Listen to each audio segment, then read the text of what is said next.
안녕하십니까, 이상렬입니다. 여러분들은 4학년 1학기 법학과 과목인 법과사회 강의를 시작하고 계십니다. 여러분들은 지난 3년 동안 각종의 실정 법률들과 그것과 관련된 실정 법학을 공부하셨습니다. 물론 여러분들은 2학년, 3학년에 걸쳐서 기초법의 분야인 법사상사와 또 법철학도 공부하셨죠. 이제 여러분들은 4학년 1년밖에 안 남으셨죠. 이 4학년의 첫 기초법 과목인 법과 사회 강의를 저와 함께 참여하시게 된 겁니다. 우리가 이제 좀 더 법과 사회 강의에 대해서는 좀 더 이제 설명해 드리기로 하고요. 이번 강의는 여러분들이 함께 보시고 계시는 교재, 즉 우리 대학교 법과 사회 교재의 공동 집필자이신 동국대학교 김도연 교수님과 함께 강의를 진행하도록 하겠습니다. 김 교수님 안녕하십니까? 네, 반갑습니다. 네, 이렇게 강의를 함께 하게 돼서 영광입니다. 우리 강의는 한 학기 동안 여러분들이 갖고 계시는 법과사의 교재를 중심으로 해서 또 다양한 사례와 또 다양한 이론적인 내용들을 좀 더 쉽게 또 여러분들이 이해하기 쉽게 그렇게 한번 강의를 진행해 보려고 합니다. 여러분들이 실정법학을 공부하시면서 여러 가지 다양한 실정법학이라고 하는 것은 그것이 근간이 되는 어떤 법률이 있어서 나름대로 그 법률을 찾아보면서 실정법학을 공부하시는데 여러 도움을 얻기도 하셨죠. 그런데 이 기초법학이라고 하는 것은 대단히 생소하기도 하고 좀 까다롭게 그렇게 느끼셨을 것입니다. 그래도 이제 이번 학기에 여러분들과 함께 해야 될 법과 사회, 이 과목은 우리 현실에서 나타나는 법 현상을 사회과학적으로 한번 풀어보려고 하는 것이니까 조금 여러분들의 피부에 닿고 또 여러분들의 사회 현실에서 보는 여러 가지 문제점들과 함께 이렇게 더불어서 생각하면은 훨씬 이해하기 쉬우리라 생각됩니다.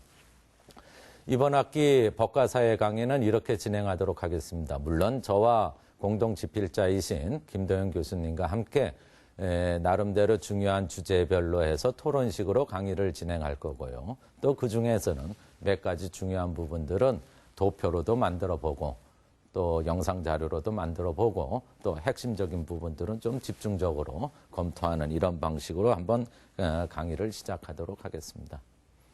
먼저 우리 법과 사회 이 강의를 시작하기 전에 우리 공동 집필자이신 김 교수님께 이 법과 사회 과목, 법사회학 과목의 어떤 특징이라든가 뭐 이런 부분들을 강의에 들어가기 전에 좀 소개 겸 또 설명을 해주시면 좋을 듯합니다. 김 교수님 어떠십니까? 예, 간단히 말씀드리겠습니다. 법과 사회, 뭐 다른 말로는 이제 법사회학이라고 합니다만은 이 과목은 기존에 여러분들이 공부하신 기성 해석법학과는 이제 접근 방법이 좀 다릅니다. 이 법과 사회에서는 문자 그대로 법과 그리고 사회 사이의 상호 관련성에 대해서 주로 취급을 하게 됩니다. 법과 사회의 상호 관련성이라고 하는 것은 두 가지 측면에서 바라볼 수가 있겠죠. 하나는 이제 사회가 법에 대해서 미치는 영향력, 그리고 다른 하나는 법이 사회에 대해서 미치는 영향력, 이렇게 해서 법과 사회의 상호 관련성을 바라보게 되는데요. 그렇게 함으로 해서 법이라고 하는 것이 기존에 여러분들이 해석법학에서 공부한 것과는 달리 사회와 아주 밀접한 관련이 있고 사회 속에서 생겨난 것이고 그리고 사회에 아주 큰 영향을 주고 있다는 이러한 이제 폭넓은 관점을 여러분들이 이번 과목을 통해서 이해할 수 있게 되면은 대단히 좋겠습니다. 예, 감사합니다. 먼저 우리 강의 들어가기 전에 이 강의 제목에 대해서 간단히 말씀드려야겠습니다. 지금 여러분들 우리 교재도 그렇고 우리 강의 시작하기 전에 우리 강의 제목은 법과 사회인데 법사회학이라고 하는 거랑 중첩돼서 나타나죠? 맞습니다. 이번 시간에 우리가 다루려고 하는 것, 이번 학기에 우리가 다루려고 하는 것은 큰 틀에 봐서는 오랫동안 하나의 학문 영역으로 법사회학이다라고 얘기를 했습니다. 뭐 가장 대표적으로 그냥 제가 책을 뽑아왔는데 법사회학이다 하면 소셜로저블로 이렇게 되겠죠. 이러한 책 제목에서 나타난 대로 이 법과사회라고 하는 학문 분야는 오랫동안에 법사회학이라고 하는 분야로 이렇게 돼 왔습니다.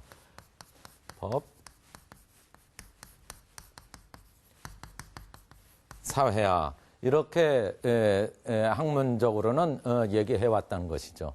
그런데 1980년대 이후로부터는 법사회학이라고 하는 그 대상 범위도 넓어지고 또 이론 내용도 많이 넓어졌습니다. 그래서 이 법사회학이라고 하는 분야를 좀 더 이제 포괄적인 제목으로 이렇게 붙여서 법사회학을 이제 새롭게 조망하게 되는데요. 그것이 이제 Law and Society, 그러니까 예를 들면 제가 들고 있는 바대로 Law and Society 이렇게 얘기합니다. 즉 다시 말해서 기존에 돼 있던 법사회학이라고 하는 제목 대신에 법과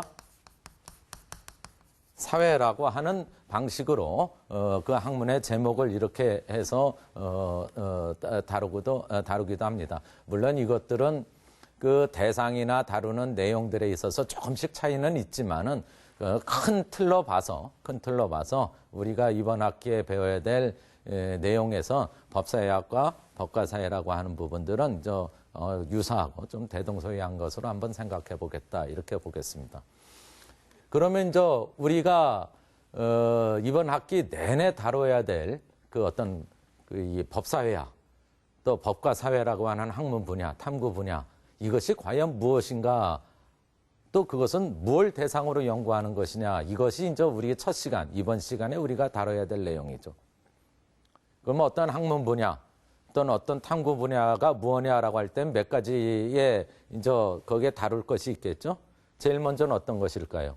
우리가 법학을 공부했으니까 이 법사회학, 즉 법과사회 탐구라고 하는 것은 어떤 관점, 시각이 있을까? 이것은 비교해서 일반 실정법학, 해석법학하고 비교하면서 한번 그 시각의 어떤 차이점을 한번 살펴볼 거고요. 두 번째는 이 법사회학 또는 법과사회라고 하는 것, 사회 내의 법 현상을 사회과학적으로 분석한다라고 했을 때 이 법학이라고 하는 것과 사회과학 또는 사회학이라고 하는 것은 어떻게 다르며 또 법사회학에 어떻게 결합되어 있는가라고 하는 부분들을 한번 간단히 살펴봐야겠죠. 그 다음에 우리가 법사회학 또는 법과사회 탐구라고 할 때 과연 기존의 실정법학과 다르게 법사회학, 법과사회에 탐구할 때 우리가 가져야 되는 어떤 탐구의 어떤 준비 자세, 태도 이런 것들도 한번 살펴봐야겠죠. 그리고 마지막으로는 법사회학 또는 법과사회 탐구에 있어서의 구체적인 대상과 방법론에 대해서 이렇게 살펴보고자 합니다. 자, 그러면 여러분들 이번 학기에 여러분들과 함께 사회 내 법 현상을 그야말로 이제 사회과학적으로 한번 멋지게 분석하는 그런 강의의 여행으로 함께 들어가 보도록 하겠습니다.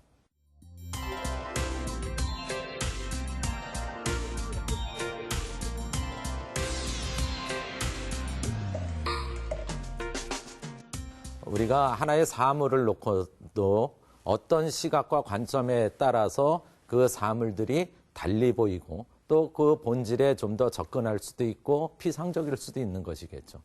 그렇다면 이 법사회학적인 관점, 법사회학적인 시각은 어떤가 한번 살펴보겠다는 것입니다. 이거를 어떻게 그냥 법사회학적인 시각이 이렇다라고 얘기하기는 어떻게 보면 좀 이해하기 힘들겠죠. 그러면 뭐와 관련하면 좋을까요? 그렇습니다. 여러분들이 많이 배웠던 실정법학의 관점, 실정해석법학의 시각들과 비교해 보면은 여러분들이 법사회학이 어떤 시각과 어떤 관점을 갖는지 쉽게 알 수 있을 거라 생각됩니다.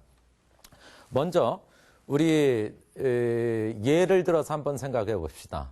우리 형법의 절도죄에 대해서 한번 살펴보도록 하죠. 절도죄 제329조 타인의 재물을 절취한 자는 6년 이하의 징역 또는 1,000만 원 이하의 벌금에 처한다. 형법총론과 형법강론에서 이것과 관련된 해석 논의들을 많이 배우셨겠죠. 거기에서 일반 실정법학으로서의 형법 형법에서 이 절도죄와 관련될 때 어떤 질문들이 나타날까요? 그렇죠. 대부분들은 이 실정법 안에 들어있는 절도죄의 구성 요건, 절도죄의 그 내용들에 대한 것들을 어떻게 해석하냐에 주된 초점을 맞춰져 있을 겁니다. 우리나라에는 최근에 그 범죄 백서에 보면은 1년에 20여만 건의 그 절도죄가 있습니다. 그렇지만 이 20만 건 이상이 되는 이 절도 행위에 대해서 적용되는 규정은 타인의 재물, 절취 이렇게 돼 있습니다. 이것들을 그 수없이 많은 그 절도 행위들에 적용시켜서 해석하고 이런 방식으로 실정법파들의 관심을 갖게 되는 것이죠. 예를 들면 타인의 재물은 무엇이냐, 또는 절취란 무엇인가, 이것들이 과연 그 벌어졌던 절도 행위와 맞춰서 한번 그것이 과연 그 절도죄에 해당되느냐 안 되느냐 이런 판단을 한다는 것이겠죠. 그래서 보시는 바와 같이 법학적인 관심에서 절도죄를 바라볼 때는 주로 이러한 법률의 개념들에 대한 해석에 주된 관심이 가져져 있습니다. 그런데 여러분들 형법상의 절도죄와 관련해서도 여러분들 생각해 보십시오. 여러분들이 궁금한 게 많이 있으실 거라고 생각됩니다. 어떤 것이 있을까요? 예를 들면 실정법학인 형법에서는 절도죄와 관련해서 생각할 때 하지 않았던 질문들, 여러분들이 떠올랐던 거 어떤 게 있을까요? 예를 들면 절도죄라고 한 규범은 인류 역사상 언제부터 만들어졌을까? 또는 형법이라고 하는 것은 언제 만들어졌을까? 또는 인간이 절도죄를 처벌한다라고 하는 것이 과연 언제부터 있었을까? 모든 사회에서 절도죄는 항상 같은 방식으로 절도죄는 처벌되는가? 가끔은 또 이런 고민도 하게 되겠죠. 절도죄는 제3범입니다. 그런데 절도죄로 처벌받는 사람은 자유형을 처벌받습니다. 과연 제3범의